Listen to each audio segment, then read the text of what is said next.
So, thanks to William for that great opening toast. Well written, eloquent and expertly delivered. Now for something completely different. Generally I have quite an easy job today. I just have to say a lot of thank yous.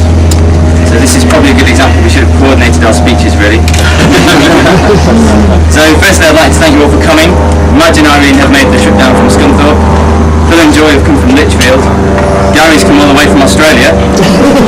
Perhaps most remarkably, John and Martin have made it here from the bar inside.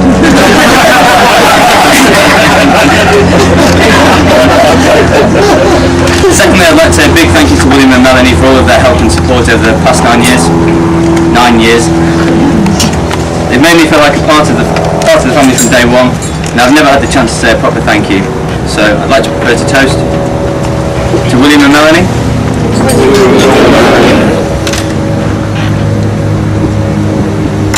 I'd also like to thank you for raising a beautiful, intelligent and independent daughter, and of course for letting me have her hand in marriage.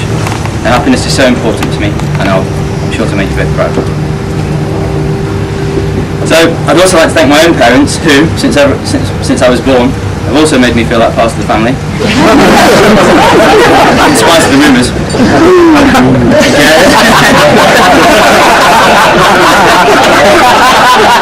I'd like to propose a toast to my long-suffering mum and dad.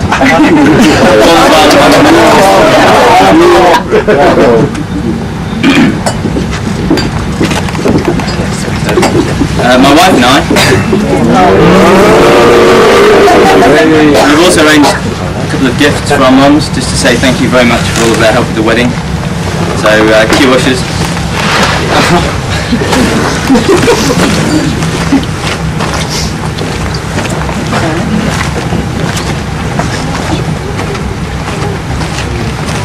You can open them, sorry.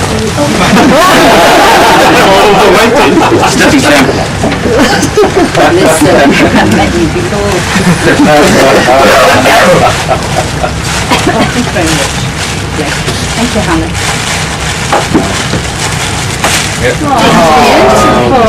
That's great.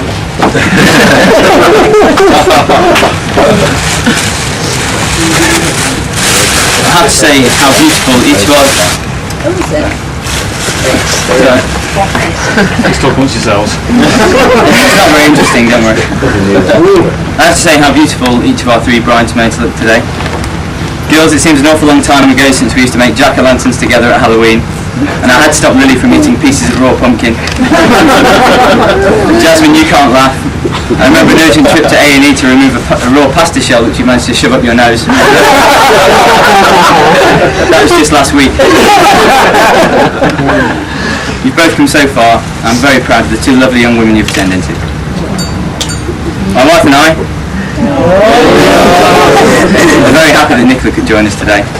She's been extremely busy in the last few weeks, last few months, in her new role as a mum, after the birth of her daughter Isla recently.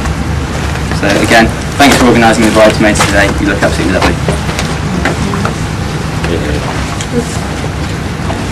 So, some final thank yous. They go to Sam and Jennifer, who helped us make our wedding signs and the lovely menus you see on your table. Thank you very much.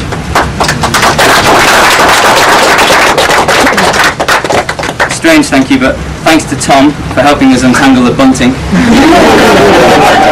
Honestly, you've no idea. And some final thank you to Val, who's made a lovely fruit cake, which you can all enjoy later. Val's the lady here with the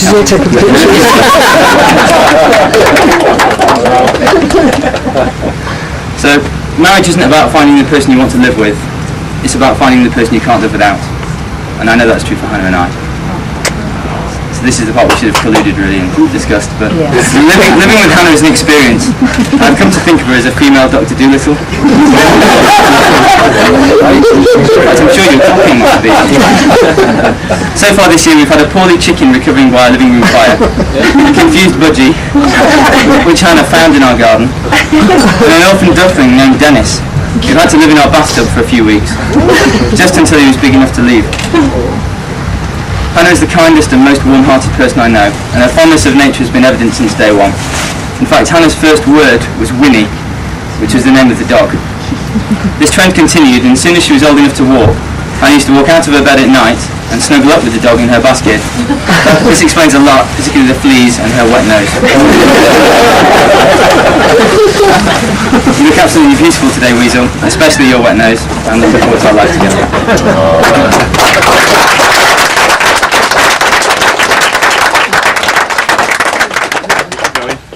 When Hannah accepted my proposition of marriage, I knew immediately who I wanted to be my best man. Unfortunately, he was busy today, so we're stuck with him. I've known Greg for a long time, since we worked together at the Taps in Lytham. I'd just like to say how much his friendship has meant to me over the years, and how he supported me through the good times and the bad. But this would be a complete lie. Before I leave you in his incapable hands, I must warn you that Greg suffers from an unusual condition, which causes him to invent fanciful stories. He really does believe these stories to be true, and I urge you to humour him during this. Thank you.